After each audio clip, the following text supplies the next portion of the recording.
సంక్షేమ పథకాలు అనే ట్రాప్లోకి జగన్ని లాగడానికి బాబు చూస్తే బాబుని జగన్ తన ట్రాప్లోకి లాగుతున్నారు.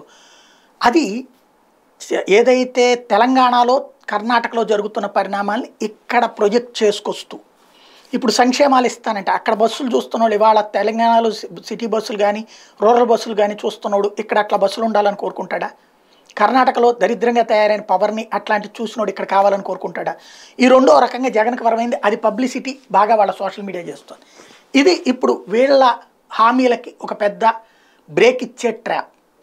నెంబర్ 2 వచ్చేటప్పటికి చంద్రబాబు నాయుడు ఈ 6 గ్యారంటీని జనంలోకి తీసుకెళ్తున్నటువంటి సందర్భంలో ఆయన జైలుకి పంపించడంతో అవి ప్రచారం ఆగిపోయి చంద్రబాబుని బయటికి తీసుకురావడం, చంద్రబాబు అద్భుతమైన నాయకుడని చూపించుకునేటువంటి చర్చలకే పరిమితమైంది.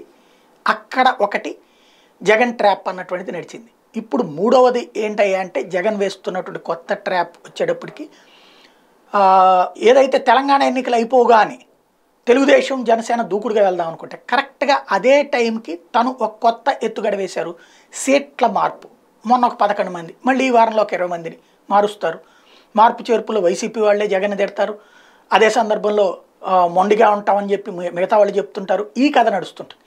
ఇది తెలుగుదేశానికి ఒక ట్రాప్. ఏంటంటే వాళ్ళు కూడా దీని మీదనే మాట్లాడుతున్నారు, కానీ వాళ్ళ సంక్షేమాలు వాళ్ళు వస్తే జరిగేటువంటి పాలన గురించి మాట్లాడలేదు. ఇంకోటి రేపు వాళ్ళు కూడా ఖచ్చితంగా, ఎందుకంటే జగన్మోహన్ రెడ్డి భారీ ఎత్తున సీట్లని మార్చబోతున్నాడు, బీసీలకి భారీ ఎత్తున ఇవ్వబోతున్నాడు. ఇప్పుడు ఇక్కడ జనసేనకి ఇవ్వాలి, ప్లస్ జనసేనకి ఇస్తున్నారు కాబట్టి తెలుగుదేశంలో కాపులకి ఇవ్వనంటే కుదరదు, వాళ్ళకి ఇవ్వాలి.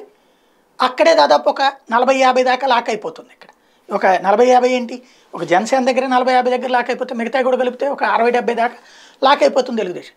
మిగతా వాళ్ళల్లో కమ్మ సామాజిక వర్గానికి కూడా ఇవ్వాలి కదా, అంతా కూడా కలిపితే ఒక 90 దాకా ఏమీ చేయలేని పరిస్థితి చంద్రబాబు. 90 అటు పోతే మిగతా ఉండేటువంటి 80లో బీసీలకు ఎన్ని ఇవ్వగలుగుతారు? ఇక్కడ బీసీ ఓట్లే తెలుగుదేశానికి కీలకం. ఇక్కడ జగన్మోహన్ రెడ్డి బీసీలకి భారీగా సీట్లు ఇవ్వబోతున్నాడు. ఎంపీ సీట్లు, ఎమ్మెల్యే సీట్లు ఇవన్నీ కూడా ఆల్రెడీ ఇవ్వడం అనుకోవడానికి ఎంపీ సీట్లో సగం ఇచ్చాడు రాజ్యసభ. అట్లాగే మంత్రి పదవుల్లో భారీగా ఇచ్చాడు, వాళ్ళని ఒక్క జోలికే పోలేదు. మిగతాది కూడా బీసీలకి భారీ ఎత్తున కార్పొరేషన్స్ ఇవన్నీ ఇచ్చుకొచ్చాడు. అలాగే మున్సిపాలిటీలు, కార్పొరేషన్లు వీటిలో చైర్మన్ పదవుల దగ్గర నుంచి అనేకం వాళ్ళకి 50% దాకా ఇచ్చుకొచ్చేసాడు. కాబట్టి ఇప్పుడు చంద్రబాబు ఇవ్వకపోతే కుదరదు. ఈ విధమైన ట్రాప్ బాబు చుట్టూ జగన్ అల్లుతున్న వల.